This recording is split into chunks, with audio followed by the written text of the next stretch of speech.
ଦେଖନ୍ତୁ ନିରାକରପୁରରେ ଯେଉଁ ନୂଆ ଜଗନ୍ନାଥ ମନ୍ଦିର ଲାଷ୍ଟ ଇୟର ପ୍ରତିଷ୍ଠା ହେଇଥିଲା ସେଠିକୁ ମୁଁ ଆସି ଆମର ଛୋଟ ପୂଜା ରଖିଥିଲୁ। ତ ଦେଖନ୍ତୁ ଏ ମନ୍ଦିରଟି କେତେ ସୁନ୍ଦର ହେଇଛି। ଯେତେବେଳେ ଆସିବେ ଆପଣ ଏଠି ଦର୍ଶନ କରିବା ପାଇଁ ବ୍ରହ୍ମପୁର ଦେଇଛି ତ ନିରାକରପୁର ନିହାତି ଜଗନ୍ନାଥ ମନ୍ଦିର ଦର୍ଶନ କରିକି ଯାଆନ୍ତୁ। ଦେଖନ୍ତୁ ଜଗନ୍ନାଥ ବସିଛନ୍ତି, ବାଲଗୋପାଲ ବି ଅଛନ୍ତି, ଆଉ ବହୁତ ସାରା ମନ୍ଦିର ଅଛି। ଆଉ ଭିତରେ ବହୁତ ବଢ଼ିଆ ଅଛି। ଦେଖନ୍ତୁ ଏଠି ଜୟ ବିଜୟ ଦ୍ୱାର ଅଛି। ଏଇଟା ଦେଖନ୍ତୁ ଏପଟେ ଜୟ ବିଜୟ ଅଛନ୍ତି। ତାପରେ ଏପଟ ସାଇଡ଼କୁ ଆପଣ ନେଇଯାଉଛି। କେତେ ମନ୍ଦିର କେତେ ବଢ଼ିଆ ସେ କାରୁକାର୍ଯ୍ୟ ହେଇଛି ଆପଣ ଦେଖିବେ।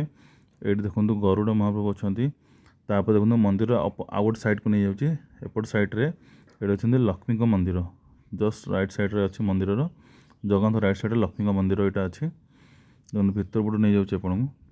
ଏଠି ଦେଖନ୍ତୁ ମା ଲକ୍ଷ୍ମୀଙ୍କ ମନ୍ଦିର। ଏଇଟା ମା ଲକ୍ଷ୍ମୀଙ୍କ ମନ୍ଦିର ଏଇଠି ସାଇଡ଼ରେ ପ୍ରତିଷ୍ଠା ହେଇଛି। ଏବେ ସବୁ ନୂଆ ହେଇଛି। ଲାଷ୍ଟ ୱାନ୍ ଇୟର ଖଣ୍ଡେ ହେବ ମୁଁ ପ୍ରତିଷ୍ଠା ବେଳେ ବି ଆସିଥିଲି ଏ ମନ୍ଦିରର। ଆଉ ଦେଖନ୍ତୁ ଭିତରୁ ବେଢ଼ାରୁ ଆପଣଙ୍କୁ ଦେଖାଉଛି ମନ୍ଦିର କେବଳ କାରୁକାର୍ଯ୍ୟ। ଦେଖନ୍ତୁ କେତେ ସୁନ୍ଦର କାରୁକାର୍ଯ୍ୟ ହୋଇଛି।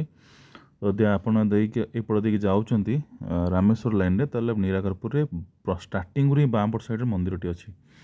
ଆଉ ତାପରେ ଏଠି ବିଭିନ୍ନ ଦେବାଦେବୀଙ୍କର ମନ୍ଦିର ରଖାଯାଇଛି। ଦେଖନ୍ତୁ ଏଇ ଫାର୍ଷ୍ଟ ମନ୍ଦିର ତ ଲକ୍ଷ୍ମୀଙ୍କ ପଡ଼ିଲା, ତାପରେ ଜଗନ୍ନାଥ ପଡ଼ିଲେ। ଏଭଳି ଲେଖନ୍ତି ମା ବିମଳାଙ୍କ ମନ୍ଦିର। ଆପଣ ଏଠି ଆସି ମା ବିମଳାଙ୍କ ମନ୍ଦିର ଦେଖିପାରିବେ। ଦେଖନ୍ତୁ ଏଇ ଭିତରୁ ନେଇଯାଉଛି। ଦେଖନ୍ତୁ ଏଠି ମା ବିମଳା ଅଛନ୍ତି। ବିମଳା ତାପରେ ଏ ଦେଖନ୍ତୁ ଏଇଟା ମହାଦେବ ମନ୍ଦିର। ଦେଖନ୍ତୁ ଏ ମହାଦେବ ମନ୍ଦିରଟି କିଭଳିଆ ହେଇଛି। ଏବେ ବହୁତ ବଢ଼ିଆ ସେ ଡିଜାଇନ୍। ରାତିରେ ତ ପୁରା ବହୁତ ବଢ଼ିଆ ଲାଗିବ। ଜଷ୍ଟ ଏବେ ପୂଜା ବନ୍ଦ ହେଇଛି ବାବା ଧବଳେଶ୍ୱରଙ୍କ ମନ୍ଦିର ଏଇଠି। ଆଉ ତାପରେ ସାଇଡ଼ରେ ଏଠି ଗଣେଶ ମନ୍ଦିର। ଏଇଠି ଭାଇନା ଏଇଠି ଯେମିତି ରୋଷେଇ ଚାହିଁଲେ କରିପାରିବେ। ଆଗୁଆ ଟିକେ ଗୋଟେ ଦିନ କହିଥିଲେ ଏଠି ପରିବାପତ୍ର କଟା ଚାଲି ଏଇଟା ଆମର ହିଁ ରୋଷେଇ ଥିଲା ଗୋଟେ। ତ ଆମର ଏଠି ରୋଷେଇବାସ ପାଇଁ ଭାଇନା ସବୁ ପରିବାପତ୍ର କଟାକଟି କରୁଥିଲେ ଭୋଗ ପାଇଁ।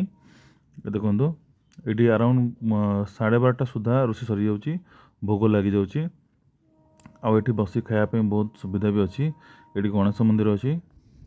ଗଣେଶ ମନ୍ଦିର ସରିଲା ପରେ ଏପଟ ସାଇଡ଼ରେ ଦେଖନ୍ତୁ ଏଠି ପୁରା ଦର୍ଶନ କରିଦିଅନ୍ତୁ। ଏବେ ଆସିବେ ଏପଟ ସାଇଡ଼ରେ ଯେଉଁ ରୋଷେଇବାସ ଟୋଟାଲ୍ ହେଉଛି। ଦେଖନ୍ତୁ ଭାଇନାମାନେ ସବୁ ରୋଷେଇ କରି ଲାଗିଛନ୍ତି। ଆମର ଗୋଟେ ରୋଷେଇ ତ ଛୋଟ ରୋଷେଇଟେ। ତାପରେ ଦେଖନ୍ତୁ ଧବଳେଶ୍ୱର ମନ୍ଦିର ଜଷ୍ଟ ଖୋଲା ହେଲା। ମୁଁ ଆପଣ ଆଉ ଥରେ ଦେଖେଇ ଦେଉଛି। ଦେଖନ୍ତୁ ଏ ବାବା ଧବଳେଶ୍ୱର ଦର୍ଶନ କରିଦିଅନ୍ତୁ।